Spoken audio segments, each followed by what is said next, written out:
আসসালামু আলাইকুম। IELTS listening এ ন্যূনতম 6.5 পাওয়ার জন্য যা যা অবশ্যই পড়তে হবে এবং অল্প সময়ে কিভাবে আমরা 6.5 or 7 পেতে পারি তার একটা বেসিক সাজেশন দেওয়া হচ্ছে। আপনারা জানেন আইএলটিএস এর লিসনিং এবং স্পিকিং তুলনামূলকভাবে অনেকটা সহজ এবং লিসনিং এ বেশ কিছু প্যাটার্ন আছে যেটা সবসময় ফলো করা হয়ে থাকে। যেমন লিসনিং পার্ট 1, যেখানে সবসময় আপনার বেসিক ইনফরমেশন, নাম, মোবাইল নাম্বার অথবা ইউনিভার্সিটিতে এনরোলমেন্ট করতে গেছেন সেখানকার বেসিক কিছু ইনফরমেশন, অথবা হসপিটালে গেছেন সেখানকার আপনার কিছু তথ্য দিতে হবে, অথবা হচ্ছে একটা বিজনেস অথবা একটা জব স্টার্ট করবেন, তো সেখানে তার সাথে কিছু কথোপকথন। সো এগুলো পার্ট 1-এ সবসময় আলোচনা হয়ে থাকে এবং যেটা সবচেয়ে সহজ পার্ট 1। অনেকেই আছেন আমরা পার্ট 1 দিয়ে শুরু করি এবং সেখানে যথেষ্ট সময় নষ্ট করি। দেখেন পার্ট 1টা কম্পারেটিভলি অনেক সহজ।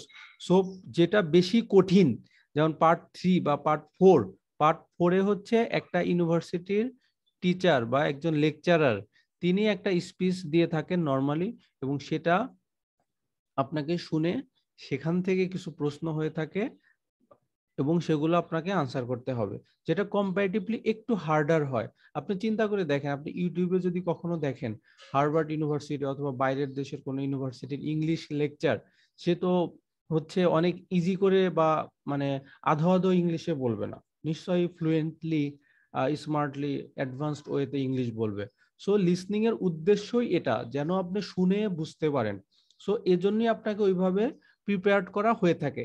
এছাড়া পার্ট 3-তে যেটা এমসিকিউ থাকে, সেখানে সেখানে আপনাকে এমন ভাবে কোশ্চেন গুলো করা হয় যাতে আপনি ইউনিভার্সিটির একজন টিচারের সাথে কিভাবে কথা বলবেন, একজন রিসার্চ নিয়ে যে কথাগুলো নর্মালি হয়ে থাকে সেগুলো এখানে আলোচিত হয়ে থাকে। সো আপনাকে ওই কোশ্চেন গুলো করার মাধ্যমে আপনাকে প্রিপেয়ার করা হয়ে থাকে। তাহলে আসুন কিভাবে আপনি শুরু করবেন। দেখেন ক্যামব্রিজকে আইএলটিএস এর বাইবেল বলা হয়, সেটা হোক রিডিং এর জন্য হোক লিসনিং এর জন্য। সো আপনি ক্যামব্রিজের 10 থেকে 16, মিনিমাম 10 থেকে 16 কোশ্চেন কোশ্চেন গুলো সলভ করার জন্য নিজে নিজে আগে টেস্ট দিবেন। 16 থেকে শুরু করতে পারেন অথবা 10 থেকে শুরু করতে পারেন। আগে 10, তারপরে 11, তারপরে 12, তারপর 13, তারপর 14, তারপর 15, তারপর 16। অনেকেই বলেন যে পার্ট 1 দিয়ে শুরু করুন, কিন্তু আমার পার্সোনাল সাজেশন হচ্ছে পার্ট 1 না, আপনি শুধুমাত্র ফুল টেস্টটা নিজে নিজে একবার দেন।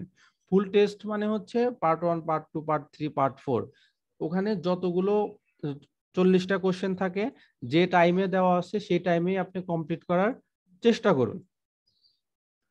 এরপরে হচ্ছে দেখবেন যে পার্ট 1-এ নিশ্চয়ই আপনার খুব বেশি ভুল যাবে না, ম্যাক্সিমাম 1টা 2টা 3টা বা এক একজনে এক এক রকম। কিন্তু পার্ট 3-তে বেশিরভাগ স্টুডেন্টের বেশি ভুল হয়।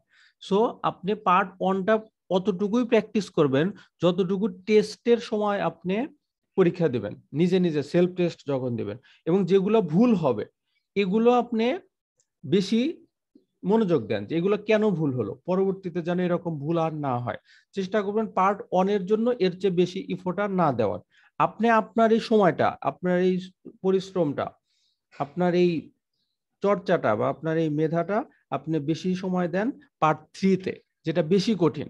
দেখেন ভাই, এটা খুবই সিম্পল যে আপনি কঠিন বিষয়ে যদি বেশি সময় দেন, বেশি চর্চা করেন, সহজ বিষয়গুলো আপনা আপনি এসে যাবে। সো আমার সাজেশন হচ্ছে আপনি আগে পার্ট 3-তে খুব ভালো মতো প্রিপারেশন নেন।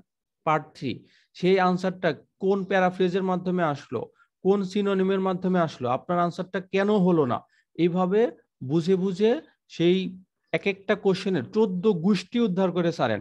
দেখেন আপনি ক্যামব্রিজের 1 থেকে 16 সব শেষ করে ফেলছেন, অথচ পরের টেস্টে গেলে আর ভালো মতো বোঝেন না, টিপস কিভাবে আসছে সেটা আপনি বুঝতেছেন না। সো এটার খুব বেশি দাম হলো না। কিন্তু আপনি যদি একটা টেস্টও ভালো মতো পড়েন এবং সেগুলো বোঝার ট্রাই করেন যে কিভাবে কোশ্চেন গুলো এসেছে এবং কিভাবে আনসার করলে আমার ভুল হবে না, এটা যদি আপনি ধরতে পারেন আপনার ফাইনাল এক্সামে ইনশাল্লাহ আপনি ভালো করবেন।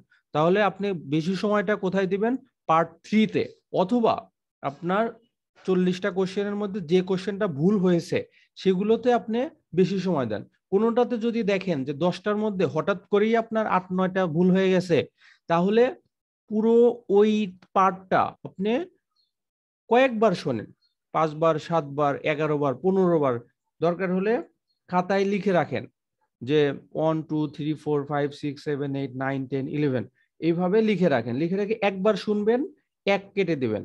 ধরেন 5 বার শুনছেন, 5 নাম্বার শুনছেন, তাহলে এইভাবে 5 কেটে দেন। 6 বার শুনছেন, 6 কেটে দেন। 7 বার শুনছেন, 7 এইভাবে কেটে দেন। 11 বার শুনছেন, 11টা কেটে দেন। এইভাবে আপনি ধরেন নিজের উপরে একটা শাস্তি প্রয়োগ করুন যে আমার যেহেতু ভুল হয়েছে, আমাকে এরকম অধিকতর সময় আমাকে পরিশ্রম বা প্র্যাকটিস করতে হবে। এখন আসেন যে আপনার যেগুলো ভুল হয়েছে এগুলো আপনি খাতায় লিখতে পারেন অথবা বইয়ের মধ্যেই লিখে রাখতে পারেন। বইয়ের মধ্যেই আপনি লিখে রাখতে পারেন যে কোন ওয়ার্ডের কারণে, কোন প্যারাফ্রেজের কারণে আপনার ভুলটা হয়েছে এবং পরবর্তীতে যেন কিছুতেই ভুলটা আর না হয়। তাহলে এইভাবে আপনি কঠিনগুলোতে যদি বেশি বেশি পরিশ্রম করেন, সময় দেন, সহজটা আপনা আপনি হয়ে যাবে, যেটা আমি আগেও বলেছি এবং বারবার যেটা আলোকপাত করার চেষ্টা করছি।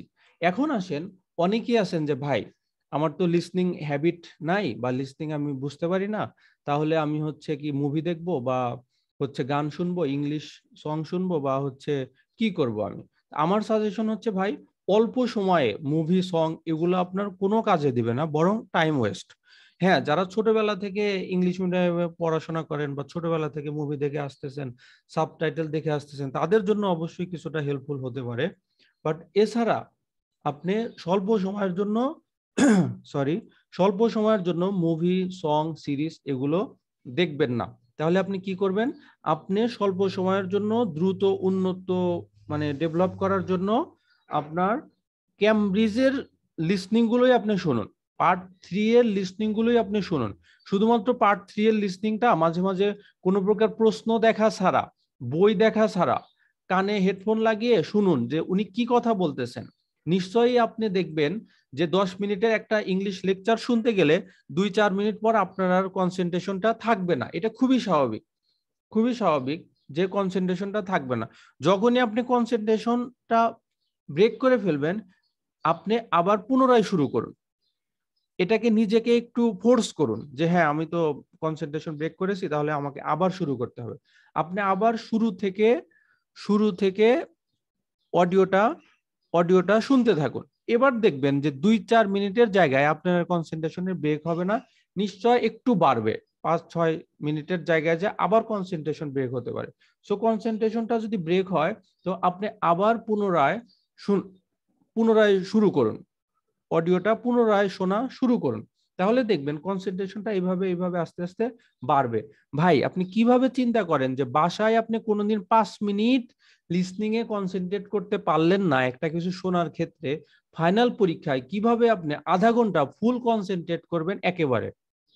সো বাসায় আপনি এভাবে যত প্র্যাকটিস করবেন, দেখবেন ফাইনালে আপনি যে তত দ্রুত আপনার ভালো ভালো স্কোর বেড়ে যাওয়ার সম্ভাবনা বাড়বে। এখন আসেন, আমি কিভাবে প্র্যাকটিস করেছিলাম এবং এই যে বারবার আপনাদেরকে বলতেছি যে পার্ট 1 এবং পার্ট পার্ট 1টা ইজিয়ার হয়ে থাকে, পার্ট 2তে একটু ম্যাপ থাকে, ওগুলোও মোটামুটি সহজ। আপনি যারা হচ্ছে আমাদের ভিডিওটা দেখবেন, আমাদের কাছে আপনার হোয়াটসঅ্যাপে নক দিলেই বা আমরা একটা ভিডিও লিংক দিয়ে দিচ্ছি যে লিসনিং ম্যাপের জন্য। ওখানে প্রায় 30-35 মিনিটের মতো একটা ভিডিও আছে। একটা ভিডিও দেখলে মোটামুটি ম্যাপ সম্পর্কে পুরোপুরি আইডিয়া আপনার চলে আসবে। আর পার্ট 1 এর ডেভেলপ করবেন পার্ট 3 পার্ট 4 এর মাধ্যমে। কখনো সহজটা নিয়ে নাচানাচি করবেন না, আপনি কষ্ট করবেন পার্ট 3 নিয়ে, অনেক কঠিনটা নিয়ে। সো কঠিনটা নিয়ে প্র্যাকটিস করলে সহজটা এমনি হয়ে যাবে। আবারও বললাম, এই নিয়ে মনে হয় 7 বার বললাম। তাহলে দেখেন যে কিভাবে আমি প্র্যাকটিস করেছিলাম। একটা ছবি আপনাদেরকে দেখাচ্ছি। এই যে দেখেন, এখানে আপনার একটা কোশ্চেন, সেখানে কোন ওয়ার্ডের কারণে আপনার এই এই আনসারটা আসছে, এখানে উপরে লেখা আছে। এভাবে আপনি বারবার যখন প্র্যাকটিস করবেন, বারবার শুনবেন, বলবেন, এবং হচ্ছে বইয়ের শেষে যে অডিও স্ক্রিপ্ট লেখা আছে, ওইটা যখন আপনি চোখ দিয়ে দেখবেন এবং কানে হেডফোন লাগিয়ে শুনবেন, তখন আপনার লিসনিং এ ডেভেলপ হওয়ার চান্স অনেকাংশে বেড়ে যাবে। আর হচ্ছে এভাবে স্ট্রাকচারড ওয়েতে আগান মিনিমাম 6.5 বা 7 পাওয়ার জন্য আপনার হচ্ছে ক্যামব্রিজ 10 থেকে 16টা সলভ করুন, বুঝে বুঝে সলভ করুন, এইভাবে আপনার ইনশাল্লাহ অবশ্যই 7 থাকবে। এ পর্যন্ত আমি কাউকে দেখিনি যারা নিয়মিত প্র্যাকটিস করেছে এবং হচ্ছে 10 থেকে 16 শেষ করেছে এবং 7 পায়নি অ্যাটলিস্ট লিসনিং এ। এটা ইনশাল্লাহ আল্লাহ চাহে তো কখনোই সম্ভব না। সো আপনিও মিনিমাম 6.5-7 ইজিলি পেতে পারেন যদি এই কঠিন বিষয়গুলো একটু মাথায় রাখেন এবং এগুলো ভালো মতো চর্চা করেন, বইয়ে এভাবে লিখে রাখেন, এভাবে একটু একটু প্রতিদিন শোনার ট্রাই করেন, আধা ঘন্টা 1 ঘন্টা, ইনশাল্লাহ আপনি অবশ্যই ভালো করবেন। সো সবাইকে শুভকামনা জানিয়ে আমাদের ভিডিওটা শেষ করছি। আসসালামু আলাইকুম।